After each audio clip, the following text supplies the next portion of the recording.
So how to forgive yourself for your past mistakes?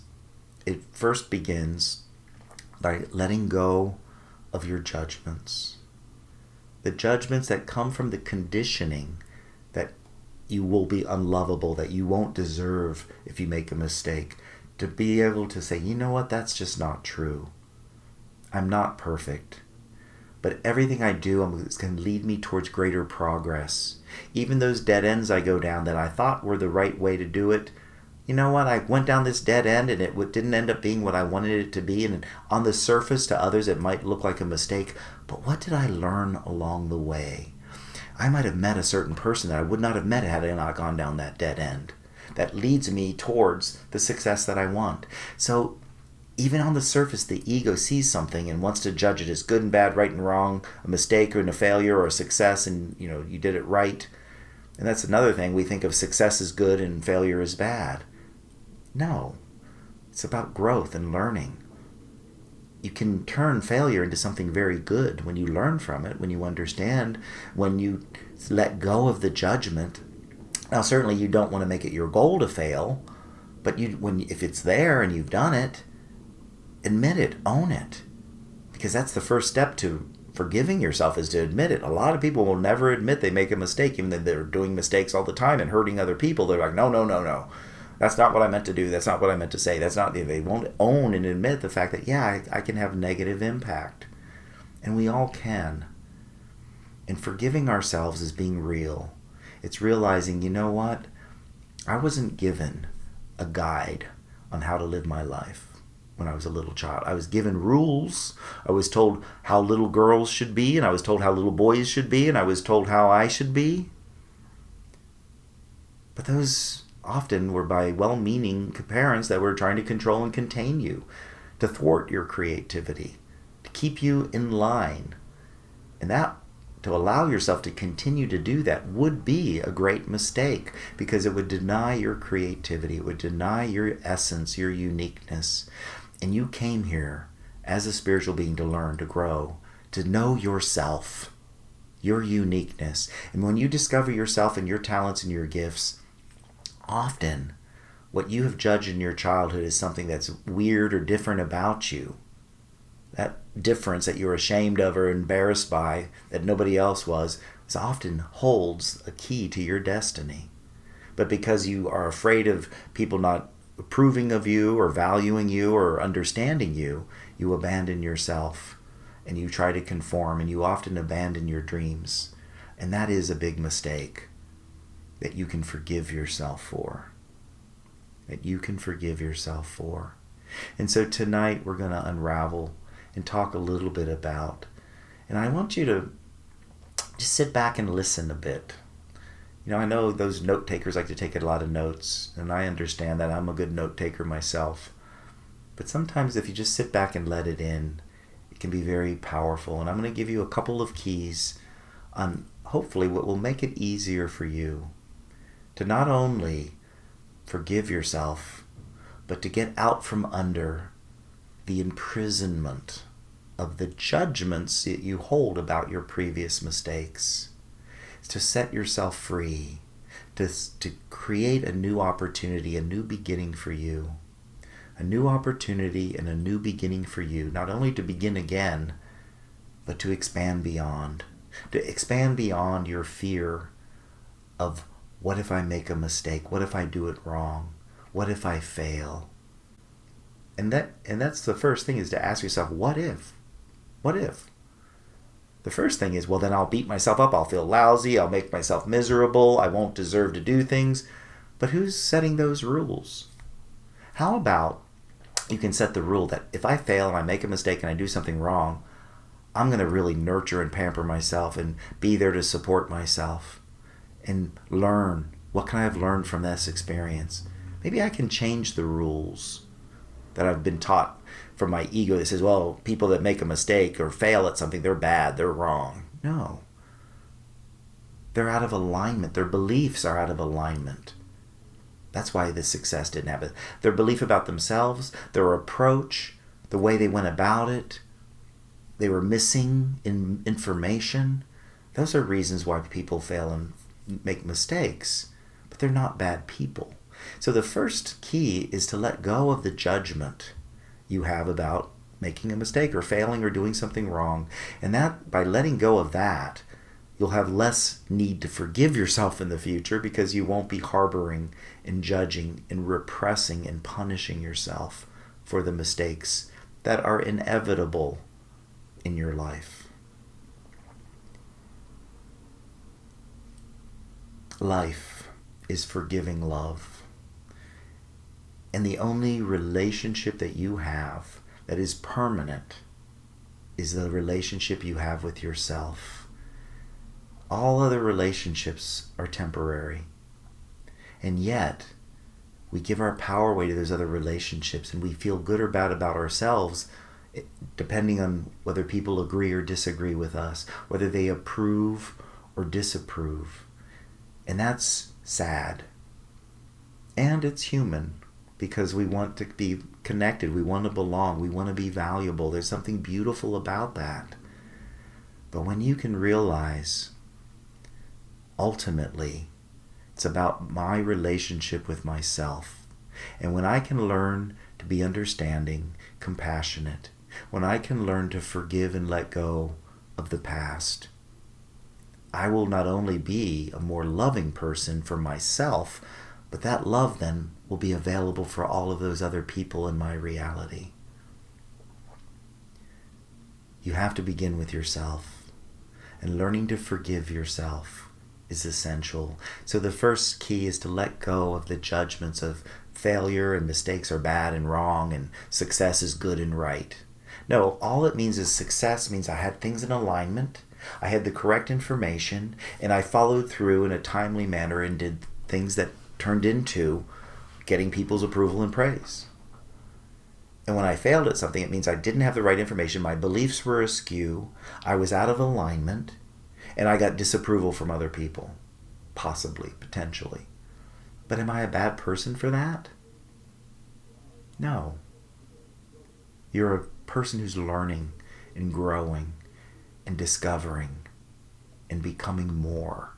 And as long as whatever you do, fail or succeed, you become more from the experience, it becomes part of your stepping stone towards fulfillment and greater success in your life. So I'm going to pause here for just a moment and see who's jumped on here to say hello. I think I saw Cheryl waving her hand up there. Blossom. Hi, Blossom. Monica. Liz. Oh, Thomas Edison. Who did I say? Einstein? I did. Thomas Edison, you're right. See, I made a mistake. Oh, I made a mistake. I canceled the class. I can't go on. I made a mistake. Oh my God, I'm a horrible person. My point is that we are taught that we have to be perfect, right? As little kids, got to be perfect. Perfect little girls, they sit there, they don't speak up. They just look pretty and be polite and go refill the trays for mama. Little boys, they just be polite and nice and don't get too rowdy and don't kick your sister and do all the rules and regulations that is conditioned to believe, oh, I got to be perfect or I won't be loved. And guess what? If you hold that belief, that is the number one reason why you won't love yourself, is that you're not perfect. And guess what? You'll never be perfect. But instead of saying, you know what? I'm not here to be perfect. I'm here to love myself. That's why I'm here. Not to be perfect, but to love myself in spite of the fact that I'm not perfect. To love others and fight in spite of the fact that they're not perfect. So letting go of the demand for perfection, another key. Letting go of the conditioned judgments of good and bad, right and wrong, and letting go of perfection. Because really what perfection is, it's a lack of trust within yourself.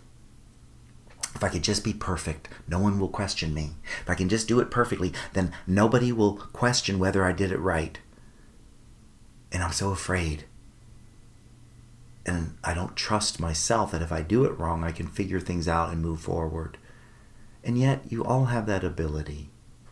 So the second key is letting go of perfection, letting go of your judgments of good and right and wrong about your mistakes, about the past, about things you've done that you've disappointed others, you've disappointed yourself, is to let go of the judgment that I'm a bad person, I'm a wrong person, I'm unworthy, I'm undeserving. That's the first step. The second step is to stop trying to be perfect and let yourself make progress. Practice makes progress. That's what I use instead of practice makes perfect. Practice makes progress. And as you practice, you're going to fail. You're going to make mistakes. I mean, think about any sport team, any sport player. They don't always get the ball in the hoop. They don't always hit the ball with the bat. They make mistakes all the time. It doesn't stop them. But yet we think, oh, I can't make a mistake. And so letting go of perfection and learning from your experiences. And the third key is to trust yourself, that if you make a mistake, you'll take responsibility. You know what? I'll be honest enough with myself to be big enough, strong enough, and powerful enough to be vulnerable enough to make mistakes. To be powerful and strong enough to be vulnerable. And that's how the ego feels when you make a mistake. You feel vulnerable. And yet the ego says, oh, don't be vulnerable, be perfect. Don't be vulnerable, be tough. Pretend you don't care, or pretend it doesn't matter. Put up your facade. And so, letting yourself off the hook from the judgments that you make about good and bad, right and wrong, and to realize, you know what? When my beliefs are in alignment, and when I have correct information and I take action in a timely manner, success often happens. It's not guaranteed, but it often happens. And when I'm out of alignment, my beliefs are that's all it means is my beliefs are out of alignment. I'm not bad and wrong. I need to change those beliefs, and I can do that. I need to get more information, and I can do that. And I can trust myself to move forward and try again. To try again, not to give up and abandon myself. Because I'm not perfect and somebody might notice.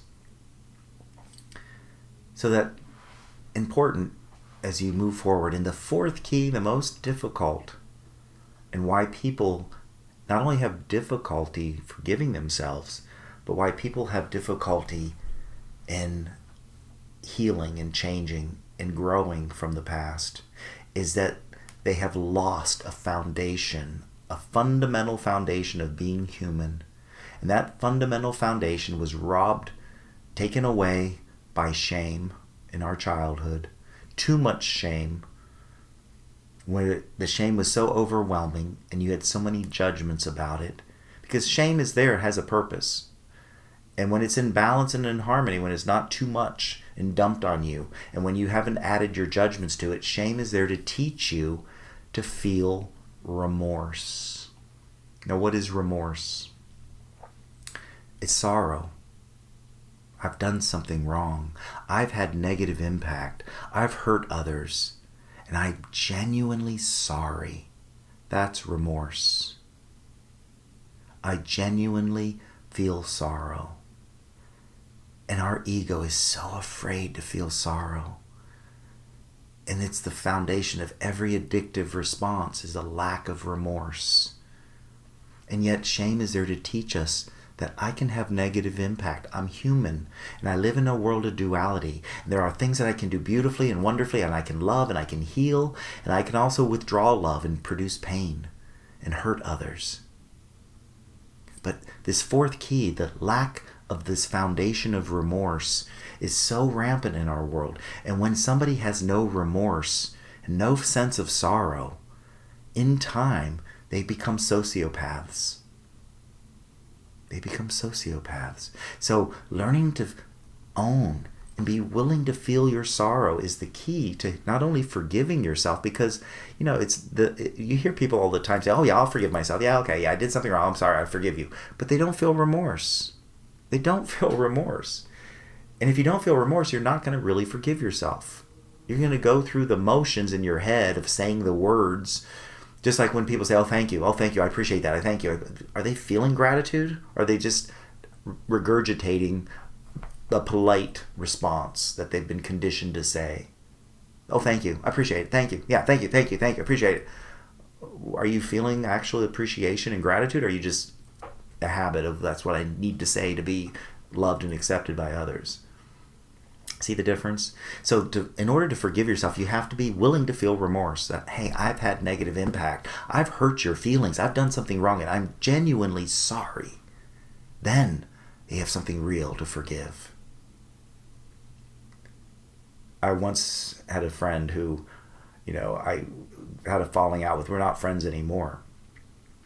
But we were talking once, and I gave him a second chance because I thought, well, maybe he's grown, maybe he's changed, and he really hurt my feelings. I talked about it, and then I gave him a second chance, and we started talking, and he goes to me, he goes, well, if I hurt your feelings, then I'm sorry. I'm like, that is not an apology. First of all, I told you hurt my feelings. Why are you questioning it? If I did, no, I told you hurt my feelings. So this if, meaning like, I don't want to, I think you're crazy, that, you're too sensitive, whatever. But if is not an apology. It's like, no, I hurt your feelings and I'm deeply sorry. And I'll do everything not to do that again. But when he said if and he didn't want to, that says I don't want to take responsibility and I don't really believe I hurt, I had anything wrong, that you're too sensitive. This is your problem, not mine. I couldn't trust that. I can't feel safe in a future friendship with that person because of that. So that's another example of people's egos that just say the words that are meaningless. But when somebody genuinely feels remorse and sorrow, if somebody has done something bad to you and hurt you, and they really come from a place of remorse, you can feel it. And it's so much easier then to forgive them because they don't want to feel that pain again. They don't want to feel that sorrow again, and they're going to do everything to prevent themselves from, quote, repeating that mistake. How do you build a foundation for remorse?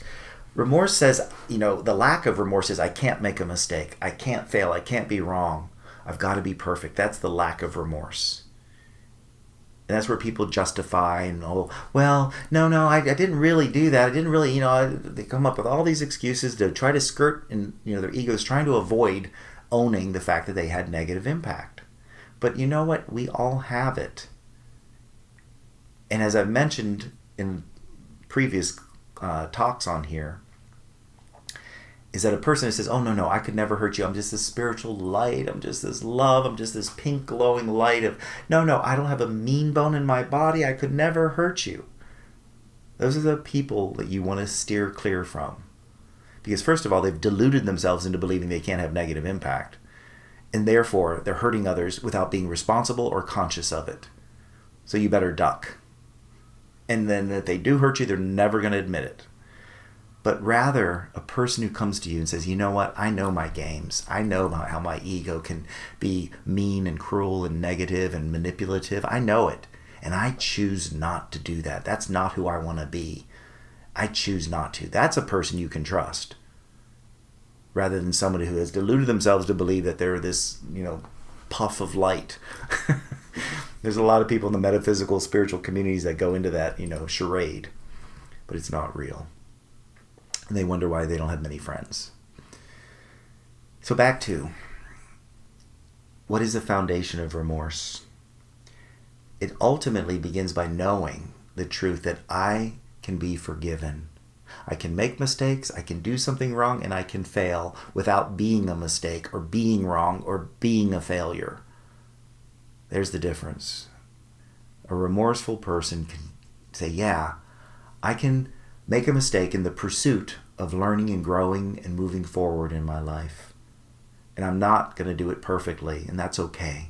A person with remorse has that ability to have that vulnerability, to admit their weaknesses and to admit their strengths. That's what foundation of remorse allows you to have. I can change and I can grow, not out of necessity. I have to. Oh, I'm a horrible person and I hate myself and I've got to change and grow because I'm disgusting, a horrible human being. No, I can change and grow for the fun of it, to learn, to discover, to explore. I don't have to do it always out of a necessity. Years ago when I left a corporate job, I did it because I really wanted to explore other possibilities. It was a good job. I liked it, but I felt like I've learned all the lessons I could learn there, and it was time to move on. And people are like, "Oh, you're making a big mistake. You don't rock the boat. What if you don't find another job? What if you don't do this and all this stuff?" And it's like, you can't just change your job without creating a drama at work. You had to create some reason, and that's why a lot of people, when they want to leave a job, they create all kinds of drama and misunderstandings and problems so they can justify leaving it, rather than saying, you know what, I'm done here. This has been great. I've learned a lot. It's time for me to move on. That's a person who has a foundation of power and strength. Rather than the person says, you know what, I'm miserable here and I've got to come up with something and make my boss bad and wrong and come up with some conflict, create some kind of struggle to justify leaving the job, instead of saying, you know what, I can leave it just because I want to. And a person with remorse can do that. A person who has a foundation of remorse can say, you know what, I can change and grow for the fun of it. Not because of I need to be good enough, to be valuable, to try to fix myself.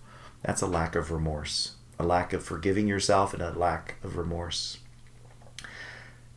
A person with remorse recognizes that their desires, their needs, and their preferences are important and valuable.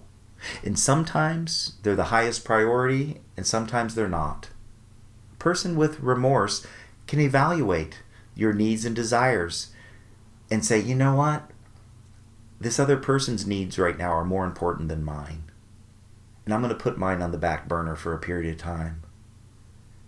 Or my needs and desires and preferences are more important right now. And I'm going to make that a higher priority. See, a person with remorse can shift their priorities and evaluate. Where a person with a lack of remorse says, oh no, everybody else's needs come first. I don't matter. What my needs are don't matter. If I get around to it, I'll find time, but I don't matter. I have a lack of remorse and a lack of forgiveness of myself or respect for myself. And they put everybody else's needs ahead of them, or they put their needs ahead of everybody else's and don't let they're always like, oh no, I'm the most important thing and this is all that matters. Self-importance is a lack of remorse. But a person who truly has a foundation for remorse can evaluate and think and discern, say, yeah, my needs are still valuable and important, although right now this other person's needs are a little bit more valuable and important than mine right now. And I'm going to take care of their needs first and then get back to mine. Where the other person without remorse is either or. Either your needs or my needs. It's a battle. I'm always battling. Instead of evaluating.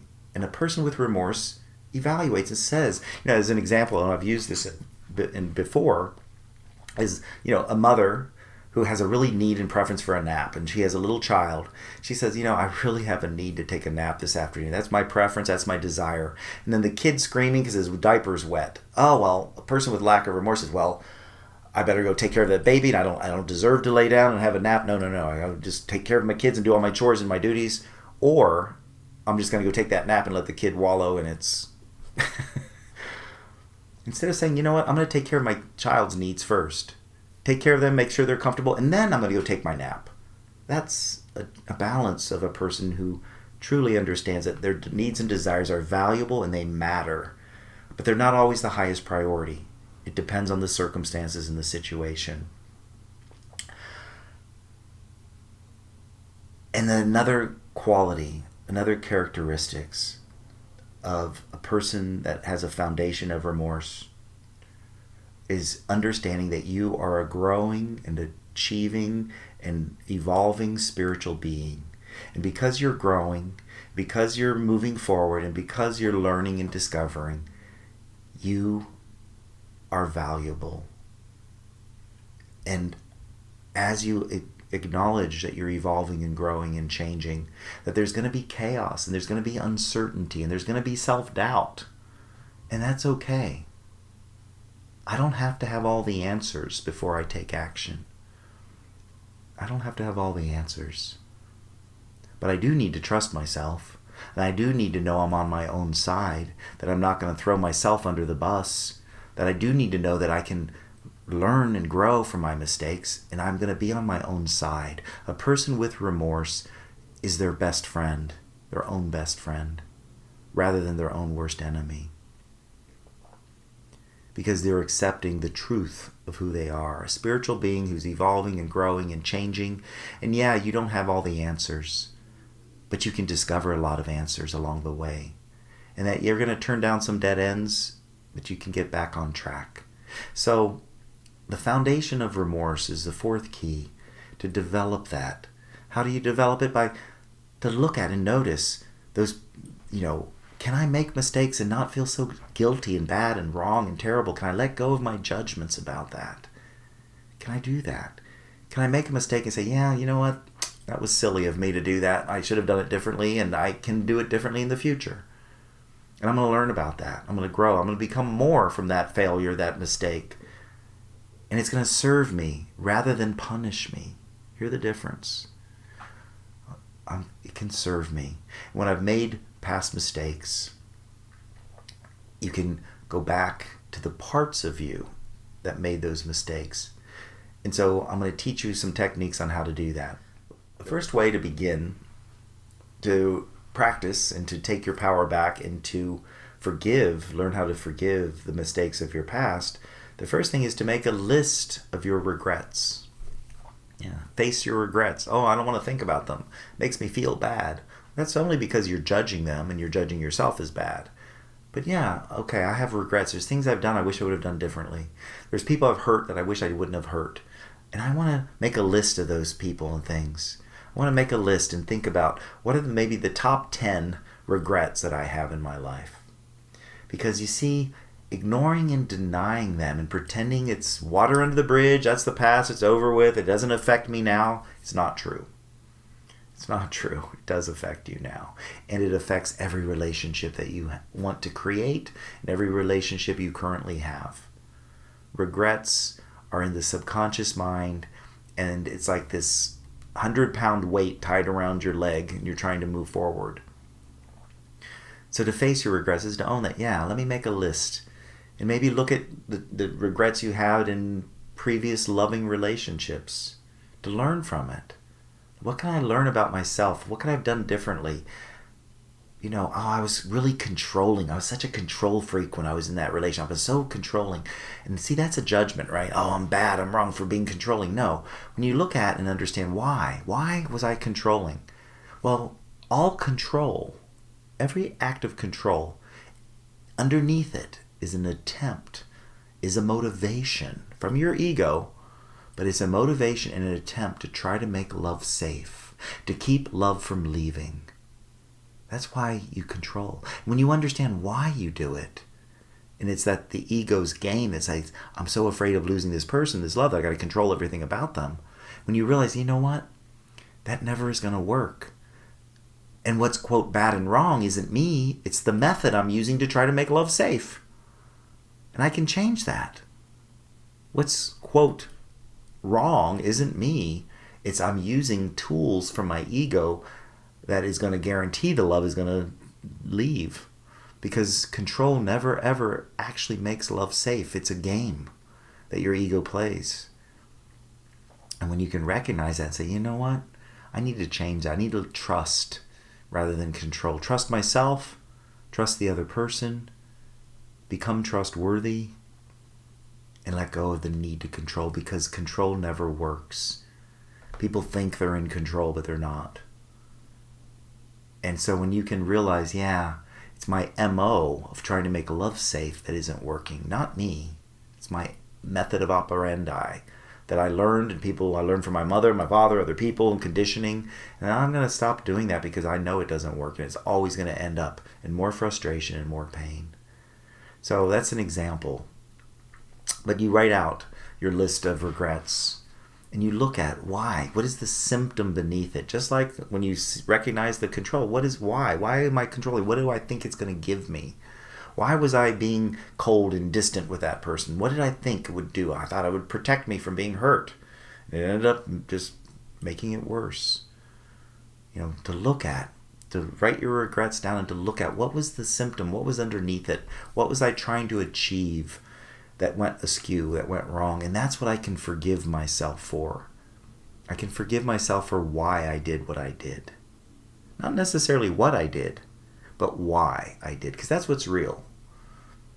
What you did is an illusion, but why you did it, the motivation, is what's more real. And when you can change that and learn from it, you can let go. You can forgive yourself and others, but forgive yourself. So write a list of the regrets that you have. Write a list of resentments, if that's something that's holding you back. And go back and talk to the part of you that was at that age. If this was from a relationship you were in 5 years ago, go back in a meditation, close your eyes and reconnect to that part of you that still has those regrets, and talk to him or her and say, you know what? I was there. I'm your future. And I know how you feel. I'm the only one who knows how you really feel, because I'm your future self. And I'm coming back to let you know you're not bad and wrong. I'm going to stop judging you, and I'm going to start to be understanding and compassionate towards you. And I want you to feel what you're feeling and express your feelings in this meditation. And they might rant and rave, and this party's like, oh, that son of a bitch, they did. Let them vent it. Create a space safe enough for them to be real and express their feelings, to get it up and out of them. Because as they release the energy, they're going to find peace. And guess what? When that part of you, inside of you, finds peace, so do you do. So do you. So to go back to the list and look at, okay, yeah, I have a lot of regret and resentment back here, and I did some really nasty things. I want to go back and seek to understand myself. I was in pain. I was afraid. I was this. I was that. I want to be understanding, because that's what love does. How do you love yourself? Forgiveness is an important key. Inner child work, healing the past, the parts of your past, being willing to love the unlovable parts of yourself is all about self-love. And when you do, you change. You change your future, you change who you are now, and you find greater peace. So to go back and to connect with those parts of yourself, let go of your judgments and create a space that they feel safe enough to be real and to be vulnerable and to share, to talk with you in meditation, and to express any repressed feelings that are holding you back, that are keeping you from not only forgiving yourself, but from letting go of the past with its mistakes, to allow you to open up to greater freedom, to have a deeper connection with your soul, to allow you to feel the alignment with your true power, the power of your being, and to allow you to navigate and open up to greater love, joy, healing, and prosperity in your life. So that writing out the list of regrets, resentments, go back, talk to that part of yourself. If they made a mistake to somebody else and you hurt other people, bring them up in your meditation. You don't have to call them up on the phone. You don't have to engage with their ego. That's not real. What's real is their higher self, their soul. And you can bring that part of that person up and you can apologize. In meditation with your eyes closed. They could be alive or they could have passed on. Doesn't matter. Again, it's about changing the energy in the relationship. So when you bring them up and you imagine them, your subconscious mind does not know the difference between you talking to them actually and then you just sitting there and imagining it. That's the power of the mind. So that ex, that old boss, that person that you did some things to that you really bring them up and talk and feel the sorrow. Be willing to say, you know what, I'm so sorry. I really was a schmuck. I really hurt your feelings. And I was really afraid. I was really scared. And not that it justifies it, not that it, but just to explain and talk to them and say, would you please forgive me? Would you forgive me for what I did? And in your meditation, they will. Because you're connecting to their higher self, not their ego. Their ego may not, but that's okay. You need their soul, from soul to soul, from higher self to higher self. That's what's real. And you might be surprised how it changes their ego as well. So that's a technique you can do. You can bring up the list, go through it. You don't have to do it all at once. Do it, take your time. As you shift, you're going to change your energy, and that's going to create a little chaos in your life. So you don't want to do all 10 of them in one night. First of all, you're not going to feel the remorse genuinely or the sorrow. You're just going to be trying to get it off your to-do list. Let me do this real quickly, and that's not going to be effective. Take your time. Make a list. Go back. What are the top 5 that I need to deal with? And then the other 5 I can deal with later. But which ones feel right? It feels a little too overwhelming to do the top big ones, there's 10 of them here. And you can rate them from 1 to 10, which is the most difficult, challenging, painful. From 1 to 10. 10. This is a 10, this is an 8, this is a 3, this is a 4, this is a 1, this is a 12. List them out. And you might want to start with the little ones, just to practice. The ones, the twos, the threes, the fours. Yeah, that was a long time ago. I still feel a little bit of regret, but it's not that painful. Well, let me practice with those ones. Take them off the list, because every time you do this, you're going to let a part of your pain die and a part of your spirit rejuvenate. So guess what? As you do the littler ones first, you're going to have more power and strength to deal with the bigger ones. So approach it from that way. Don't tackle the most difficult one. That divorce that you went through 2 years ago and you're still resentful and angry. No, don't start there, because it would be too challenging and you need to retrieve more of your power and strength. So work with the other ones, that kid in high school and that person that you hurt here or whatever. Work through the ones that are, quote, less difficult for you to work on. And then you'll build strength, you'll build power, you'll build presence, you'll build remorse. And you'll get easier and easier at doing it, because you've been so taught and conditioned not to feel sad and sorrow, or to admit that you could do something wrong. It'll be easier then as you practice, and then you can tackle the bigger ones, and it'll be easier for you to overcome those. And another thing to do before you do any of these techniques is to ask for help. Your soul wants, it's a spiritual quality to be forgiving, and you can talk to your soul. You don't have to visualize it or see it. It's there. It's always listening. But say, I really want some help. I want to heal the pain of my past. I want to heal these mistakes so that I can feel more at peace, and I can start living and allowing greater success, more happiness, and let go of the guilt that I feel. I need your help. And I want to do that. I want to learn how to forgive and let go, forgiving myself and others. And I ask for help, and then to do the list. That's an important first step, a preamble that you can do.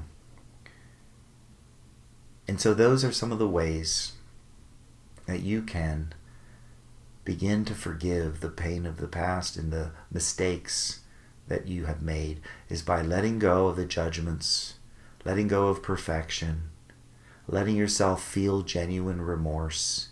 It's uncomfortable, but it's so powerful in the healing process. Because that sadness and sorrow, believe it or not, is still inside of you. And not feeling it and ignoring it and numbing out with addictive responses doesn't make it go away. It just festers and metastasizes in time inside of you. And when you can let go and heal and let go, you become more whole. You become more empowered and more at peace. And you will make a lot less mistakes in the future. Not that you'll never make a mistake again, but you'll make a lot less. Because often the mistakes are opportunities to learn how to forgive. Opportunities to learn how to forgive. And once you learn how to forgive, you don't need to make mistakes to forgive anymore. Thank you all. I hope I gave you some ideas and maybe just shifted your perspective a little bit. Because that's where change happens. It's all about changing your consciousness. Because once you change your consciousness, it's really hard to go back. It's really hard to go back to the old way of living. And when you can let yourself be a person who's real, who's authentic, that can feel remorse, that can love, that can give, that can share, that can heal, and can also be a person who can cause pain, who can withdraw love, who can create misery, who can be negative and critical. When you can let yourself be real and own it, instead of judging one is right and one is wrong, but saying, you know what, I'm alive, I'm human. And the more you can stop judging the parts of yourself that are, quote, undesirable, and start to understand them, the more they come to peace and come into alignment, and they no longer will sabotage you, because you are a person who accepts yourself, a person who not only is aware of yourself, but is accepting the complexity of who you are. And who you are is a powerful, majestic spiritual being who's having this human experience. And so the human parts of you also need love and understanding. And that's what I help people, encourage people to do. And as they do, they become more empowered. And that's my goal, and your goal is to grow and to become all that you are. I hope you all have a great night, and I'll be in touch soon. God bless and be well.